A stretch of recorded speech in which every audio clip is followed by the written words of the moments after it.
Question number 11। निम्नलिखित विचारों को पढ़ते हुए यह स्पष्ट कीजिए कि कौन सा विचार संस्कृतिकरण को संकेत करता है। नंबर 1 है ऊंची परिस्थिति बनाने का दावा करना। नंबर 2 ऊंची जातियों की जीवन शैली का अनुकरण करना। नंबर 3 नए कर्मकांड एवं प्रथाओं का अनुपालन करना, प्रथाओं का अनुकूलन करना। और ऑप्शन 4 समस्तरीय सामाजिक गतिशीलता का होना। इसका आंसर है ऑप्शन सी नए कर्मकांड एवं प्रथाओं का अनुकूलन करना। सबसे पहले हम जानेंगे संस्कृतिकरण क्या होती है। संस्कृतिकरण एक प्रक्रिया है जो भारतीय समाज में पाई जाती है, जिसके आधार पर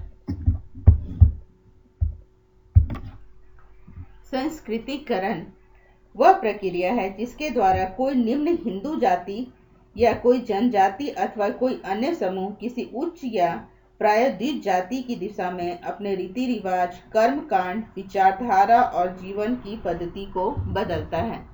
इस आधार पर हम जानते हैं कि कोई भी नीची जाति का व्यक्ति उच्च जातियों की तरह अपनी स्थितियों को करने के लिए उनके कर्मकांड और प्रथाओं का अनुकूलन करता है। वह प्रक्रिया संस्कृतिकरण कहलाती है।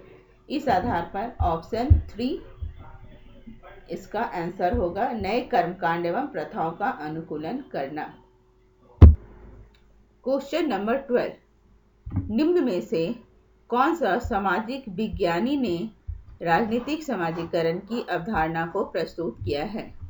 ऑप्शन है Almond Powell, number 2 Herbert Hyman, number 3 Herbert Spencer और नंबर 4 विल्फ्रेडो पैरेटो। इसका आंसर है ऑप्शन ए आलमंड पावेल, जिन्होंने राजनीतिक समाजीकरण की अवधारणा को प्रस्तुत किया है।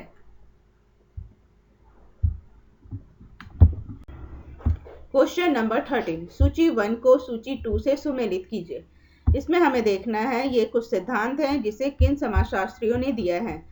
अब इधर 4 ऑप्शन है और इधर 5 ऑप्शन है, तो एक ऑप्शन इसमें ज्यादा है। इस तरह इसको हमको मिलाते हुए ऑप्शन को चेक करना है।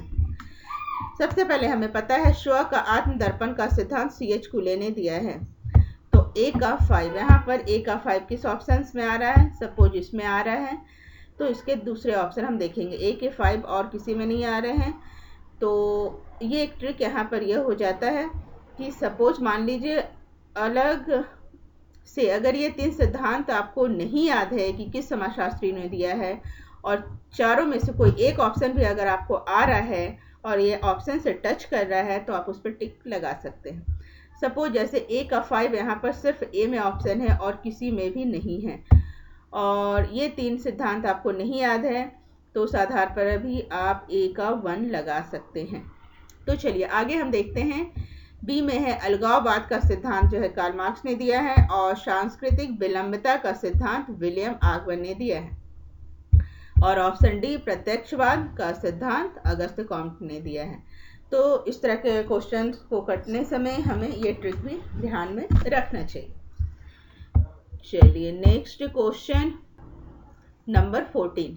इनमें से किसने लुकिंग ग्लास सेल्फ थ्योरी का प्रतिपादन किया है। GH मिड, CH कुले, Fairchild, MN Srinivasan. Looking glass self theory का सिद्धांत जो है किसने दिया है। इसके पहले हमने सोशलाइजेशन चैप्टर में बता चुके हैं आपको कि लुकिंग ग्लास सेल्फ थ्योरी का सिद्धांत जो है CH कुले ने दिया है। लुकिंग ग्लास सेल्फ थ्योरी वह सिद्धांत होता है जिसके आधार पर हम जो है अपने आप को दूसरों के अनुसार देखने की कोशिश करते हैं कि हम कैसे लग रहे हैं। जैसे सपोज मान लीजिए हम कोई ड्रेस पहनकर कहीं भी बाहर जाने से पहले अपने आप को मिरर में निहारते हैं और देखते हैं कि कैसे लग रहे हैं। यही समाज रूपी मिरर में हर व्यक्ति अपने आप को दूसरों के अनुसार देखने की कोशिश करता है कि वह कैसा लग रहा है, और उसी अनुरूप उसके व्यवहारों में परिवर्तन आ जाता है। यही लुकिंग ग्लास सेल्फ थ्योरी है जिसका प्रतिपादन CH कुले ने दिया था। Question number 15। Looking self glass का अर्थ है कि हम सीखते हैं कि हम कौन हैं। इसका ऑप्शन है ए स्व भावना के द्वारा, अनुकरण के द्वारा, हमारे साथ दूसरे लोगों के अनुभव के द्वारा, और ऑप्शन डी अपने को कोई अन्य व्यक्ति होने जैसी कल्पना के द्वारा। इसका आंसर है ऑप्शन सी, हमारे साथ दूसरे लोगों के अनुभव के द्वारा, अर्थात जैसा हम व्यवहार करते हैं और उस व्यवहार को देखते हुए दूसरे लोग हमारे बारे में क्या सोचते हैं, यह जो है लुकिंग सेल्फ ग्लास कहलाता है। हमारे साथ दूसरे लोगों के अनुभव कैसे रहते हैं हमारे बिहेव को देखते हुए, तो इसका आंसर हो जाता है option C, option D. Freud के अनुसार सुपर ईगो परा अहम व्यक्ति के व्यक्तित्वों के उस भाग को प्रस्तुत करता है जो निम्नलिखित के जरिए सृजित हुआ है। इसका ऑप्शन हम ध्यान से पढ़ेंगे। पहला है रचनात्मक वर्षों के दौरान समाजीकरण, वृद्धावस्था में समाजीकरण, समाजीकरण की प्रक्रिया में जो व्यक्ति के समस्त जीवन में घटती है, और उपरोक्त में से कोई भी नहीं। इसके अनुसार रचनात्मक वर्षों के दौरान समाजीकरण, फ्रायड के अनुसार सुपर ईगो व्यक्ति के व्यक्तित्व के उस भाग को प्रस्तुत करता है जो निम्नलिखित के जरिए सृजित हुआ है। तो इसका आंसर हो जाएगा ऑप्शन ए, रचनात्मक वर्षों के दौरान समाजीकरण, क्योंकि समाजीकरण जीवन पर्यंत चलता रहता है, जन्म से लेकर मृत्यु तक। जो भी हम सीखते हैं, जो हम अपने व्यवहारों में शामिल करते हैं, वो सभी समाजीकरण कहलाता है। तो रचनात्मक इस प्रकार जो वृद्धावस्था में समाजीकरण नहीं हो सकता है। समाजीकरण की प्रक्रिया जो व्यक्ति के समस्त जीवन में घटती है, समाजीकरण उपरोक्त में से कोई नहीं। इसका आंसर हो जाता है रचनात्मक वर्षों के दौरान, यानी जो कुछ भी हम सीखते हैं वही हमारा सीखने की प्रक्रिया ही समाजीकरण कहलाती है। इस प्रकार इसका आंसर हो जाएगा ऑप्शन ए। क्वेश्चन नंबर 17, किसी पूर्व अपराधी द्वारा सामाजिक मानकों का अनुपालन किसका उदाहरण कहा जा सकता है? इसका ऑप्शन है ए समाजीकरण, पुनः समाजीकरण, विसमाजीकरण, और ऑप्शन डी असामाजीकरण। इसका आंसर है ऑप्शन वी, पुनः समाजीकरण। पुनः समाजीकरण वह प्रक्रिया होती है जिसके द्वारा व्यक्ति अपने पहले से सीखे हुए व्यवहार को भूलकर नए व्यवहार को सीखता है, उसे पुनः समाजीकरण कहते हैं। जिसे किसी पूर्व अपराधी द्वारा सामाजिक मानकों का अनुपालन, यानी कोई अपराधी है जो पहले आपराधिक व्यवहार को करता था, लेकिन अब वो उस अपराधी व्यवहार को भूलकर नए समाज के अनुसार सामाजिक मूल्यों के मानकों का अनुपालन करता है, तो इस प्रकार वो अपने पिछले व्यवहार को भूलकर नए व्यवहारों को करता है। तो यह पुनः समाजीकरण कहलाएगा, क्योंकि पुनः समाजीकरण में पुराने व्यवहारों को भूलकर नए व्यवहार को सीखा जाता है। Question number 18, संस्कृतिकरण। निम्नांकित में से कौन सा जोड़ा सही सुमेलित है? इसमें हमें यह देखना है कि कौन से ऑप्शन सही है और कौन से गलत हैं। पहला हम देखते हैं संस्कृतिकरण। इसकी व्याख्या एम एन श्रीनिवास ने दी है, यस। लघु एवं बृहद परंपरा की व्याख्या मैकमैरेट ने की है, यस। ब्राह्मणीकरण की व्याख्या अय्यापन ने की है, सही है। और संकुचितीकरण की व्याख्या एफ जी वेले ने की है, नहीं, यह रॉन्ग है। तो इसके अनुसार इसका आंसर हो जाएगा ऑप्शन डी 1, 2, 3, यह सही है, और ऑप्शन 4 गलत है।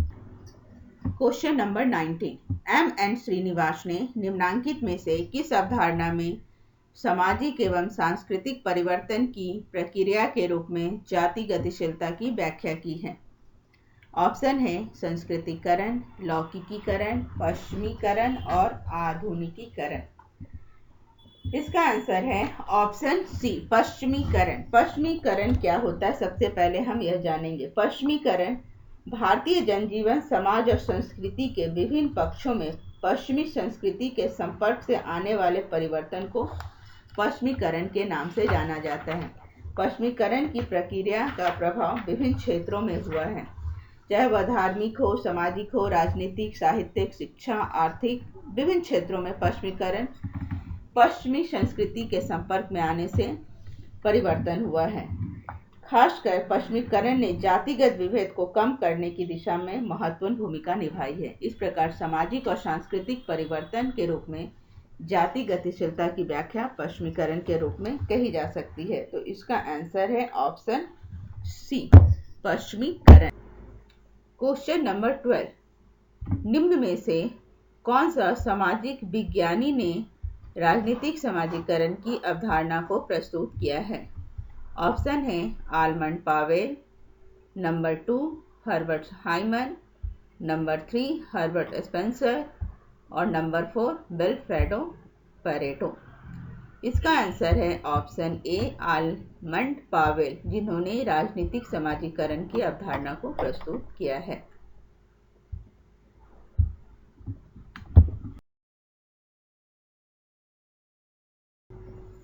आपको यह वीडियो कैसा लगा प्लीज़ कमेंट करके अवश्य बताएं और हमारा नेक्स्ट पार्ट इसी प्रकार समाजीकरण से MCQ पार्ट 3 देखना ना भूलें।